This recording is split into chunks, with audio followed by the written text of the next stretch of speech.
My name is Uli, and I'm going to answer the 4 questions. So, one challenging case during your lessons with the student.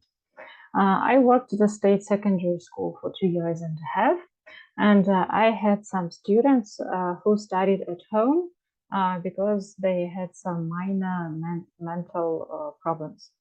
And there was a student, he was in the 6th grade, and he was reluctant to study English with me.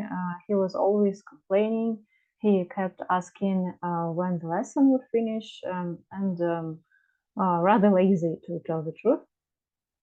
I visited him once a week and we studied English, and everything went all right till the new year. After the new year, he stopped opening the door to me. So I came up to his apartment, rang the bell, and nothing happened. And such a thing repeated several times. I talked to his mom, and I talked to my colleague teachers who also gave lessons to him at home. They had the same problem. And his mom couldn't help because she was at work during the day, and she couldn't control him. He was all alone by himself at home during the day.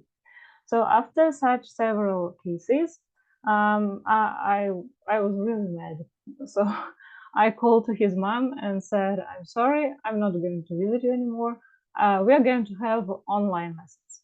So we had lessons using WhatsApp, and they were not video lessons; they were audio lessons. And to my pleasant surprise, the lessons were quite successful. He became quite diligent, um, and we had lessons in the evenings or at the weekend because he didn't have a phone of himself, and so he didn't have a phone of his own, so he could study with me online when his mom was at home. Maybe this was the main reason why he became a better student. So the second question: can you describe steps of your ordinary lesson? What is your favorite part of the lesson and why? So when I worked at school and when I worked at a private language school offline here in my hometown, I tried to follow a plan during the lesson. So the first step is warming up. It may be a quotation or a poem or a riddle or a tongue twister, or sometimes just questions: how are you doing, guys? How about your mood today? What's going on in your life, and so on and so forth. Then the second step is revision, and at this step I could check home task, ask some questions related to the topic of the previous lesson, or ask to do some interesting task on the previous topic, and some other things. Then the third step was the current topic, grammar or vocabulary or both. And usually I gave a video to watch, a slideshow, some texts, and maybe a game, and also some interesting tasks. And the final step was summing up and reflection. So my favorite part, my favorite part of the lesson was that part that my students liked the most. And you never know which which part of your lesson they would like the most. It depends upon many factors, actually. Then the third question: which qualities do you consider to be the most valuable for teachers? So if you work at a state secondary school offline, the most valuable quality for a teacher should be the ability to establish discipline, because you'll have to work with large groups as a rule, and you have to be strict, and the students should obey you. In this case, the lesson will be effective. And as for online teachers, the most valuable quality, I think, is the interest in your students' progress. So, of course, you should be attentive, kind, smart, but the most important thing is you should be motivated in your students' progress. You should do everything for that. And the last question. What would you do if your student give one-word responses? So such cases were really often when I worked at the state secondary school. And what I did in such cases, I tried to inspire or make think once again. So I gave different prompts, asked more specific questions. If I had some images at hand, I could show them, or maybe to point at some information on the blackboard. And also with gestures and mimics, I try to make students say something else. All right. Now we are going to give a demo lesson, and I'm going to invite my student.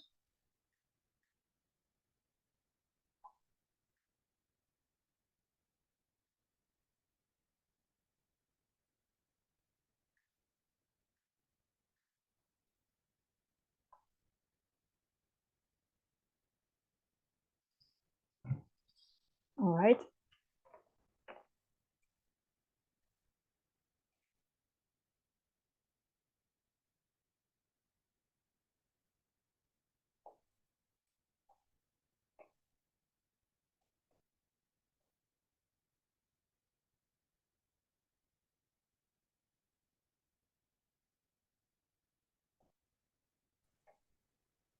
Здравствуйте.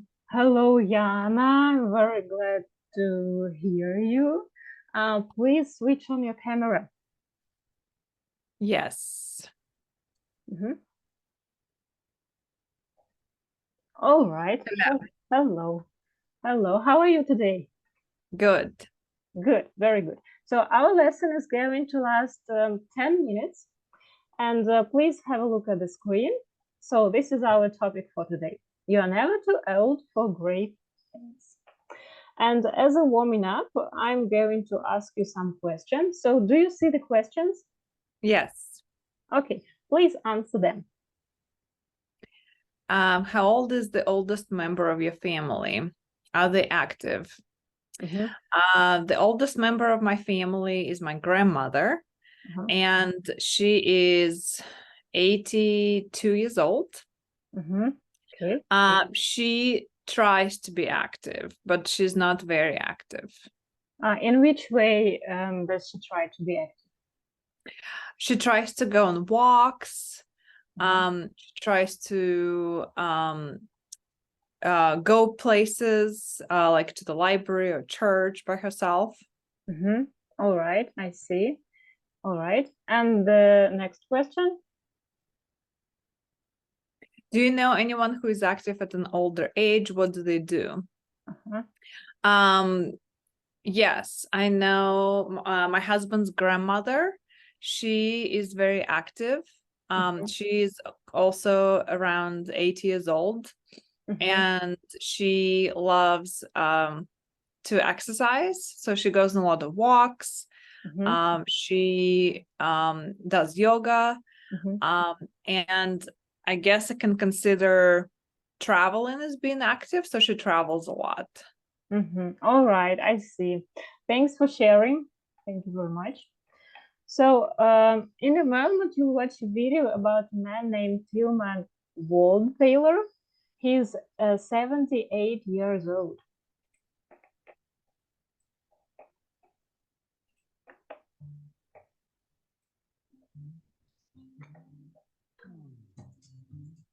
I've started cycling in 1977, and I have cycled through 143 countries, and altogether I've cycled 520,000 kilometers. Tilman Waldthaler is 78 years old. I don't look like 80. I don't think like an 80-year-old person. I don't act like an 80-year-old person because I can jump on my bike and do 160 kilometers today. He set off on a touring bike when he was 35. On my very first big trip from New Zealand to Norway, I was on the road for 5 years. This 5 years on the bike, it's my apprenticeship in life because it changed me. I became a different person. Over 4 decades crisscrossing the world, he has met celebrities, been hit by a bus and held at gunpoint.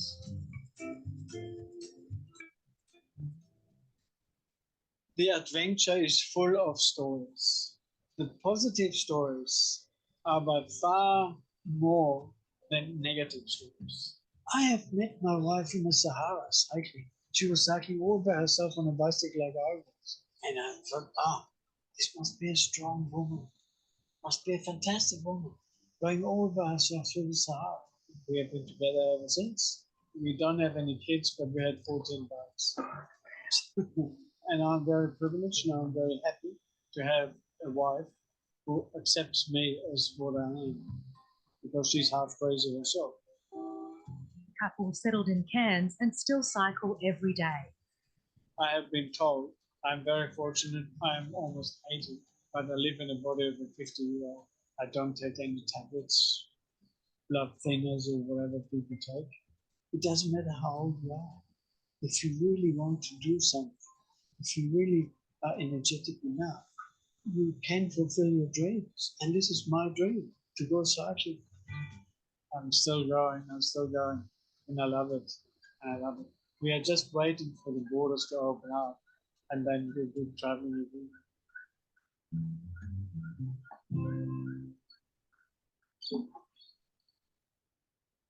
All right. Do you like the video? Yeah, very cool. Great, wonderful. So we're going to do some tasks on this video. Please have a look at the screen. Put a tick next to the topics that are discussed in the video. Cycling.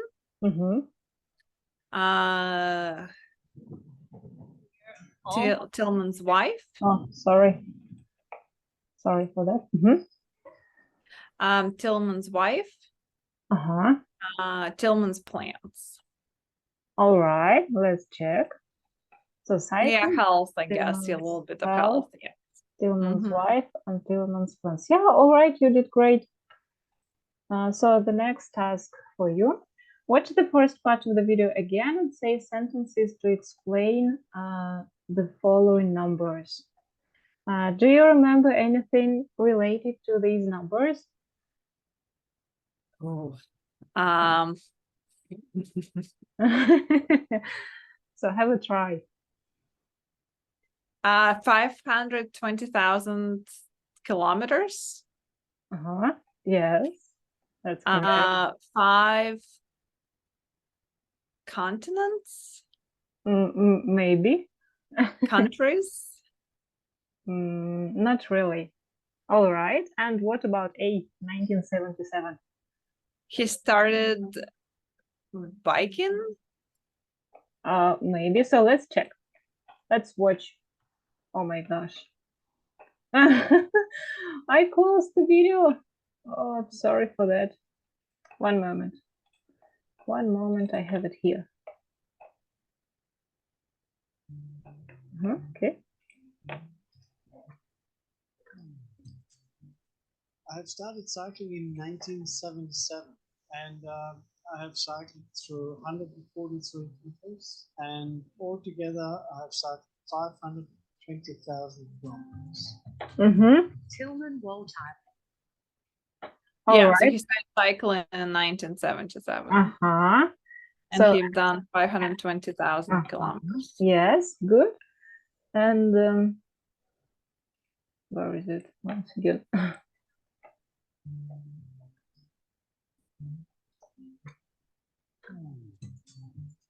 I have started cycling in 1977, and I have cycled through 143 countries, and altogether I have cycled 520,000 kilometers.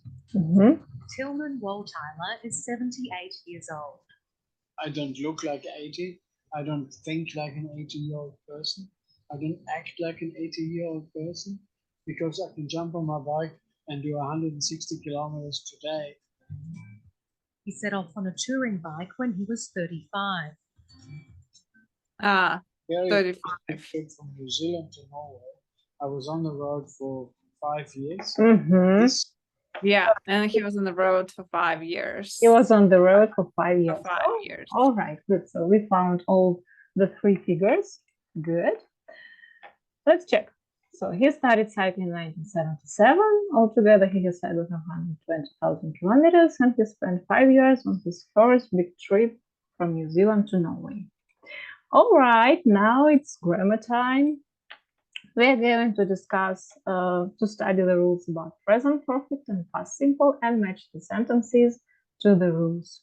So do you see the sentences? Do you see the rule? Yes. Good. So have a look at the rule. We use past simple to talk about experiences if we mention a specific time in the past. We use present perfect to talk about experiences when we don't mention a specific time. We use past simple to talk about something that finished in the past. We use present perfect to talk about a period of time that continues until now. And we have 4 sentences here. And we need to match a rule and the sentence. So the sentences are also about elderly people who are active. Please read sentence A. Waifen learned Tai Chi when he worked in Hong Kong. Mm-hmm. So that would be rule number 3. All right, Yana. I think our time is over. So let's check what we have here. So these are the answers to this task. And we are going to sum up now. And I have a question for you. So here are some, more questions actually, but we don't have time anymore. So please answer just one question. The first one. What would you like to do? Something like that when you grow old. Would you like to do something? I would love to go travel the world. Mm-hmm. Like I would love to go on big hikes in Europe or in New Zealand, go from like hut to hut trips. Okay, I see. I'm sure you will do that. I'm completely sure about that. All right, I was very glad to see you and have a lesson with you. So, and now we have to say goodbye to each other. Okay, sounds good. All right. Thank you very much. You're welcome. So Bye. see you, goodbye.